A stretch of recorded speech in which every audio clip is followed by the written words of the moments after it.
2. Bingung. Ray menghempaskan tubuh ke sofa empuk ruang TV.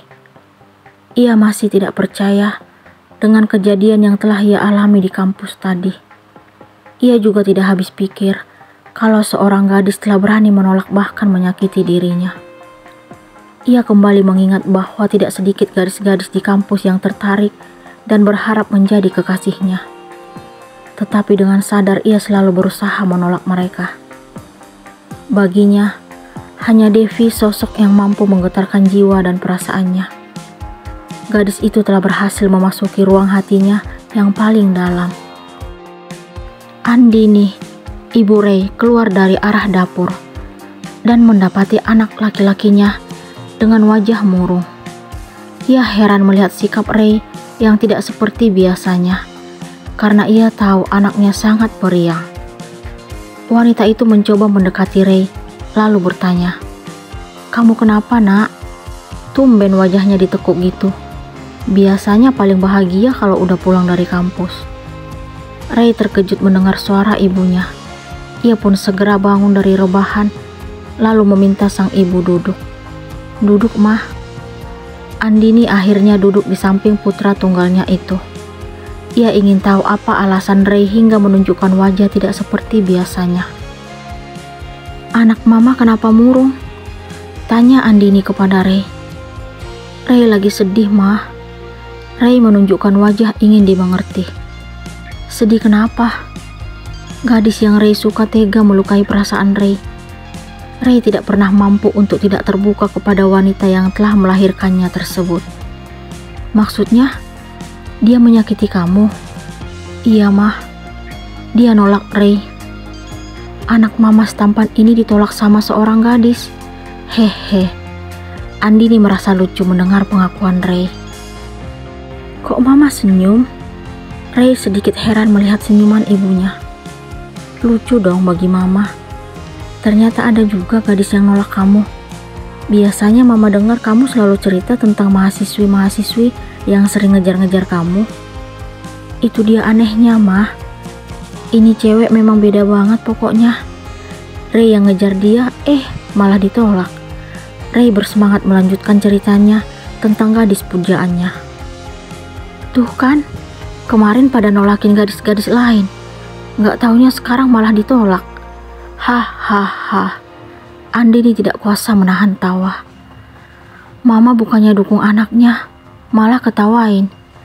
Ray merasa kesal karena ternyata bukan solusi yang ia dapatkan dari ibunya, tetapi justru menyudutkan dirinya.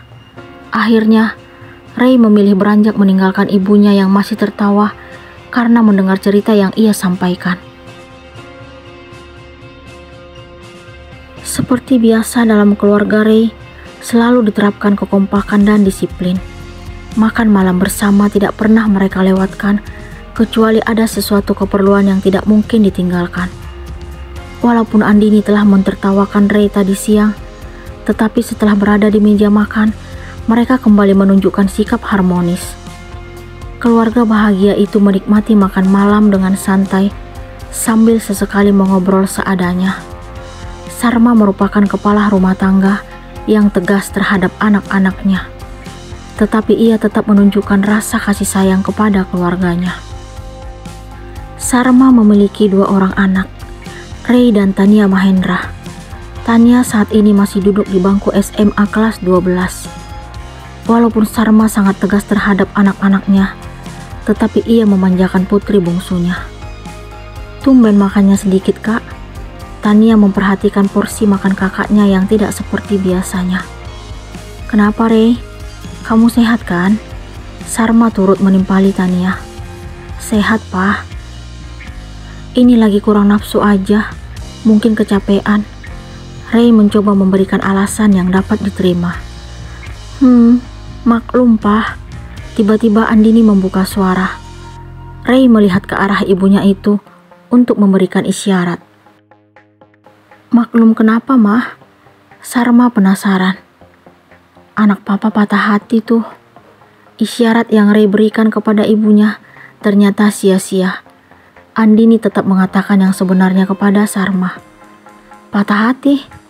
Sarma sedikit terkejut mendengar penuturan istrinya. Itu nggak benar, Pak. Ray mencoba membela diri. Cie, Kak Ray patah hati. Secantik apa sih cewek yang nolak kakak setampan ini? Tania tetap tidak percaya dengan pembelaan Ray. Mama juga heran, Tan. Kok bisa kakak kamu ditolak? Mama nggak habis pikir.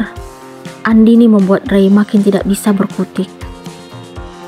Udah dong, Ma. Ray mencoba meminta pengertian ibunya. Kamu serius suka dengan gadis itu, Ray? Sarma juga ikut bertanya kepada Ray tentang gadis pujaan putranya.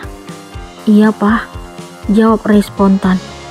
Tuh kan, ketahuan. Langsung semangat. Tania sambil senyum-senyum menggoda kakaknya. Kalau memang serius, perjuangkan.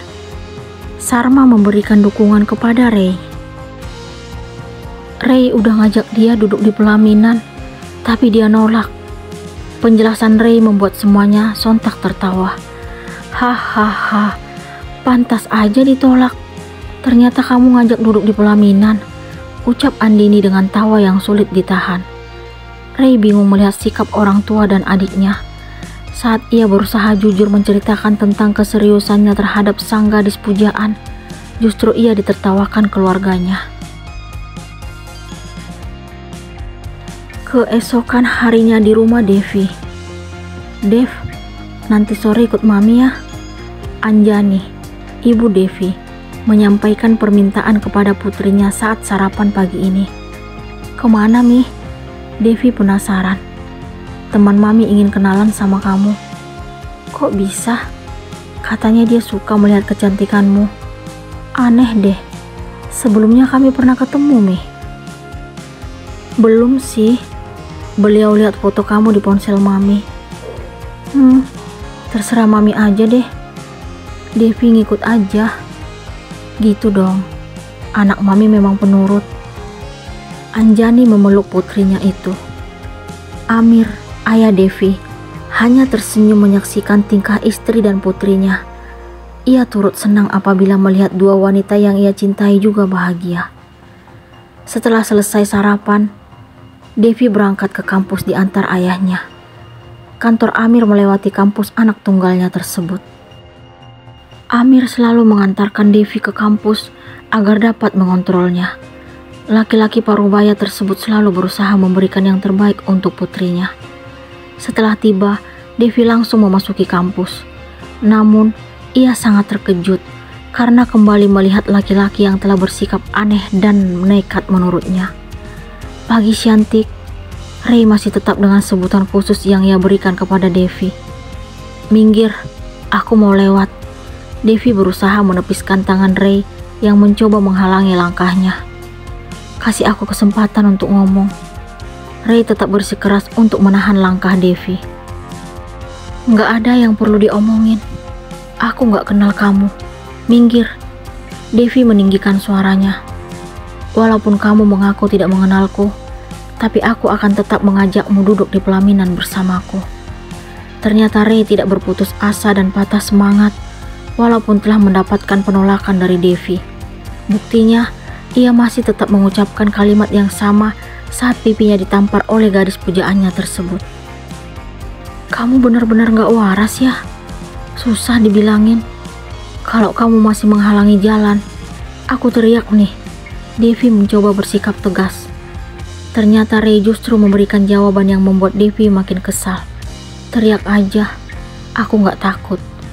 Devi sangat bingung menghadapi sikap Ray yang tidak peduli dengan ucapannya. Ia tidak tahu harus bagaimana untuk menghadapi pemuda yang tiba-tiba muncul untuk mengusik hidupnya. Apakah Ray berhasil meyakinkan Devi